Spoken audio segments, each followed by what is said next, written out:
Why is PARQ Ubud in Bali nicknamed Russian Village? Here is management's explanation. And plastic bottled water banned in Bali. Tumblers required starting February 3rd. This is a story that is kind of a half-empty, half-full situation.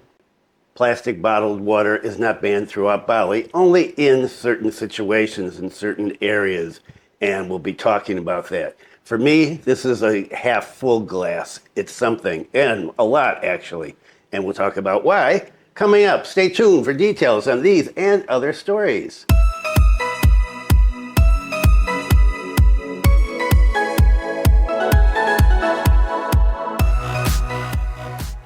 Selamat pagi. Welcome to the latest news from Bali in Indonesia. This is January 23rd, 2025, and my name is Bruce.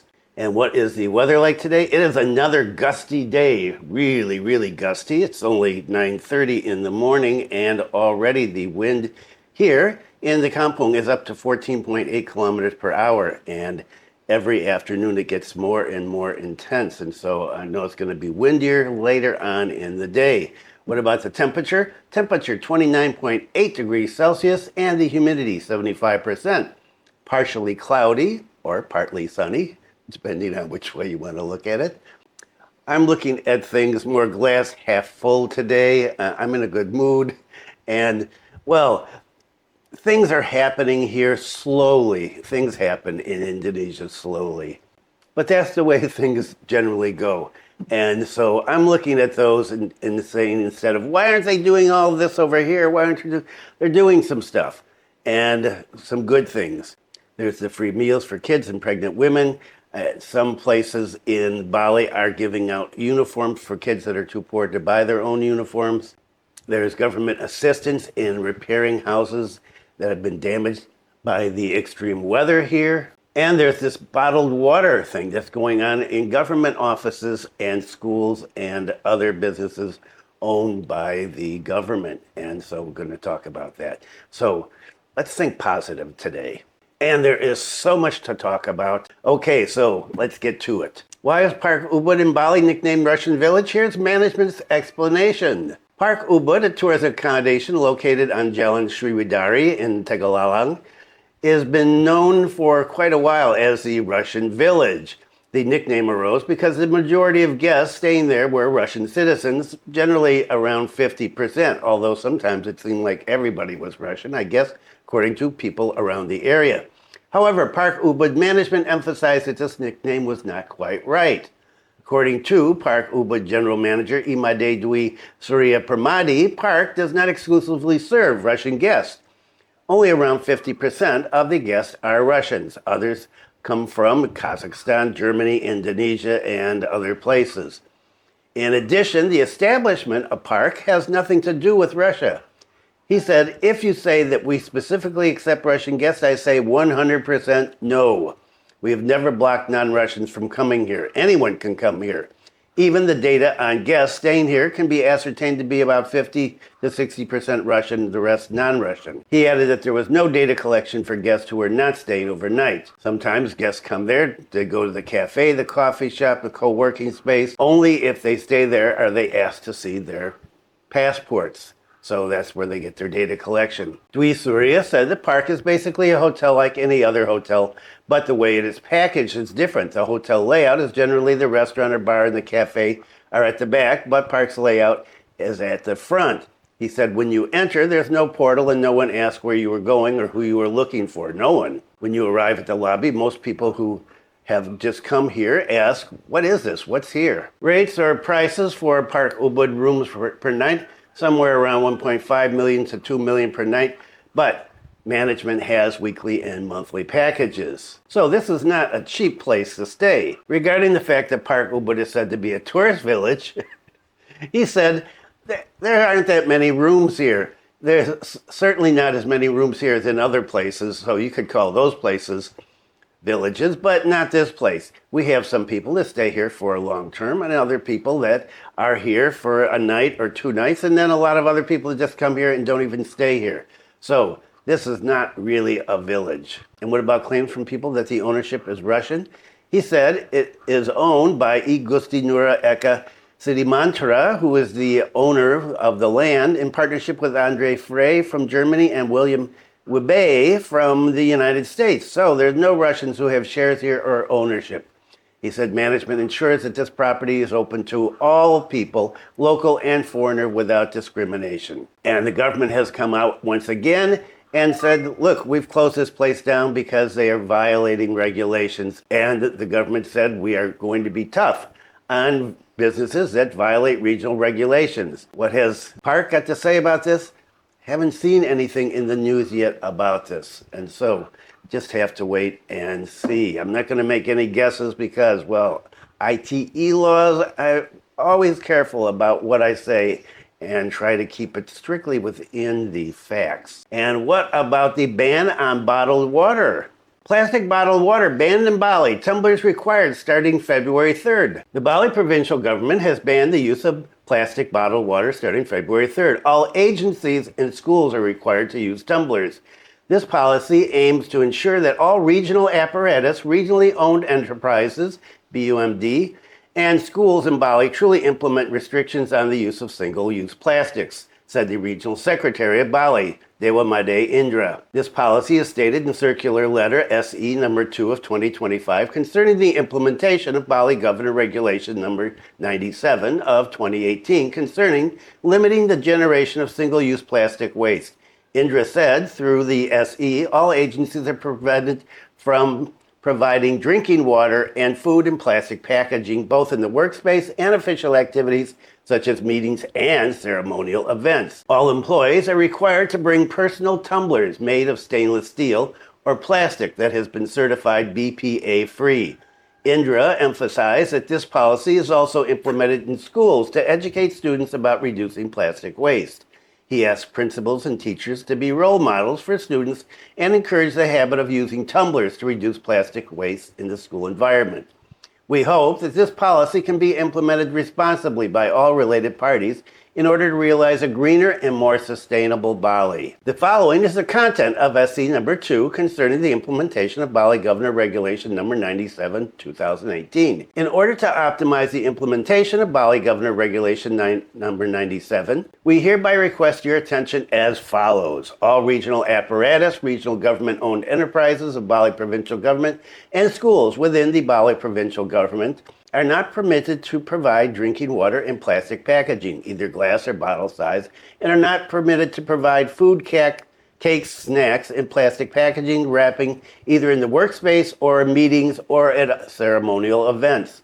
All employees in the Bali Provincial Government and Bali Provincial BUMD are advised to bring tumblers to meet their drinking needs while carrying out their duties. It is highly recommended to use stainless steel tumblers. If using plastic tumblers, make sure that they are BPA-free, free from bisphenol A, a synthetic chemical compound that's very harmful to health.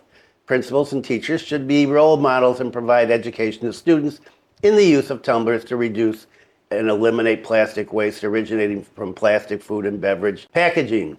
The circular letter shall be effective starting February 3rd. So this concerns government activities in the schools. Now, kids in the schools, at least in the schools that I'm familiar with here, my granddaughter's school, they've been using plastic tumblers or stainless steel tumblers for years now. In terms of those little cups, which are really, you'll find those in trash everywhere, all over the island, in the streets, in the rivers, in the ocean. Well, those are not going to be allowed anymore. Is this going to work? That is the key issue. There's the regulation, but what about the implementation and the enforcement? As I said at the start of this video, I'm looking at this as glass half full, right? This is a beginning. It can be as negative as you want. It's easy to be negative, but in this case, I'm thinking positive here. And the cakes and snacks thing. So while Zoe has been bringing her own water for years to school, she comes home with little things that they get, these little packages like brownies and little plastic wrappings and all sorts of candies and stuff. And so if that is going to be banned and that is going to be enforced, that will be great, because that stuff plastic is all over the island as well. And so, good news, good news. And here is some more good news. A few cops have been busted for extorting money from a tourist, and this has gone viral. Wow, it is everywhere. A lot of stories about this. Viral, foreign national in Bali charged 200,000 rupiah when reporting. Is evidence of corruption in the police still strong? A testimony from a foreigner in Bali went viral after she said she was charged 200,000 rupiah when she wanted to report a lost item. And video is available online if you want to find it. The testimony from foreign nationals in Bali has brought up the question that has always been of concern. Is corruption in Indonesia in the police impossible to eradicate? In the video that went viral, the foreigner admitted to being a victim of robbery and losing her iPhone 14 Pro Max. However, when making the report at the police station, the police asked for 200,000 rupiahs. The video was uploaded by the TikTok account, Bali Backseat, and received a lot of responses from netizens. In the video, the female tourist is seen starting to approach the Kuta police station. However, when she returned to the car, the driver, she had a driver with her, she said that the police officer had asked her for 200,000 rupiahs. I think they just wanted the money for themselves, she said. They took me to a small room and then they asked me for money. As a result of the video going viral, and this is right, I've said this so many times, a video goes viral, stuff gets taken care of. The Bali Police Propam immediately took action and arrested 2 police officers who were suspected of carrying out the act.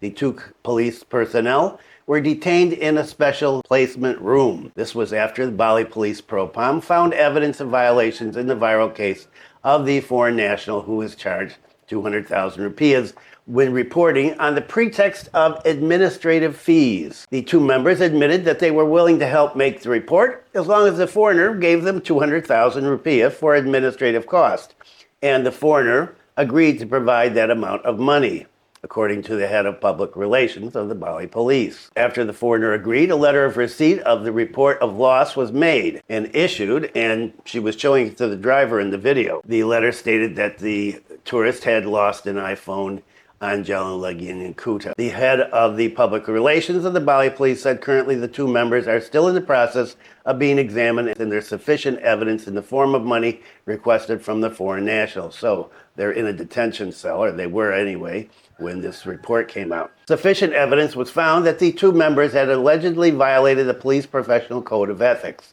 The violation of the code of ethics refers to Article 5, Paragraph 3 of Police Regulation 7 of 2022, which reads, every police officer in the institutional ethics is obliged to carry out duties, authorities, and responsibilities proportionately according to the scope of their authority. Also, Article 12, letter H, per Poll number 7, 2022, reads, every police officer in the community ethics is prohibited from charging fees in providing services outside of the provisions of statutory regulations in the form of acts. Now, this has been an issue that has been talked about for a long, long time, many years, about, well, don't bother going to the police because they're just going to ask you for money if you want to file a report about this, something that's been stolen or a break-in or an accident. And that has just become some common knowledge here, that if you go, you're going to have to pay to make a report. According to this article, according to the regulations,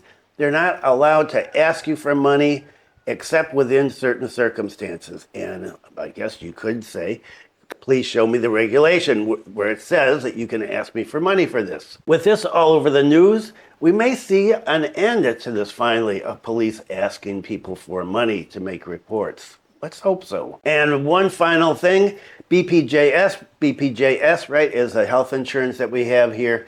And there have been some issues recently about people going to hospitals wanting to use the BPJS and being denied. Well, they've been denied because what they're asking is not covered by BPJS. So, list of 21 diseases and health services not covered by BPJS Health. And there's a few here that I did not know. And so, wow, I was glad to come across this article. The National Health Service System of the Social Security Administering Agency, BPJS Health, helps finance the handling of medical complaints from outpatient treatment to surgical procedures. However, BPJS Kesehatan has not been able to cover all diseases. The limited scope of diseases that can be covered is due to the small cost of contributions, right? It costs very little to be in this program. Health services or illnesses that are not covered by BPJS are regulated in Article 52 of Presidential Regulation number 82 of 2018, and this is what follows. Health services that are not in accordance with the provisions of the law.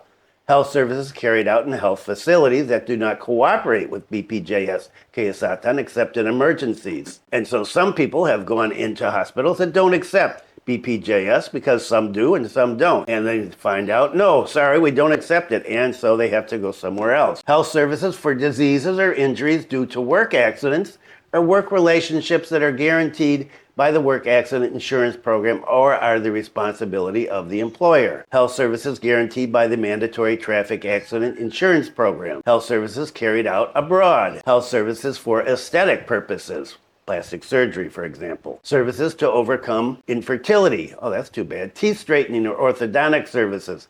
Health disorders or diseases due to drug or alcohol dependence. Health disorders due to deliberate self-harm or due to engaging in hobbies that endanger oneself. Complementary, alternative, or traditional treatments that have not been declared effective based on health technology assessments. Treatment and medical procedures that are categorized as trials or experiments. So there's a list of things that are not covered. There's probably some other ones that are not covered as well. That's it. That's it for today. Thanks for viewing. Be kind to someone today. Take care, and I will see you next time.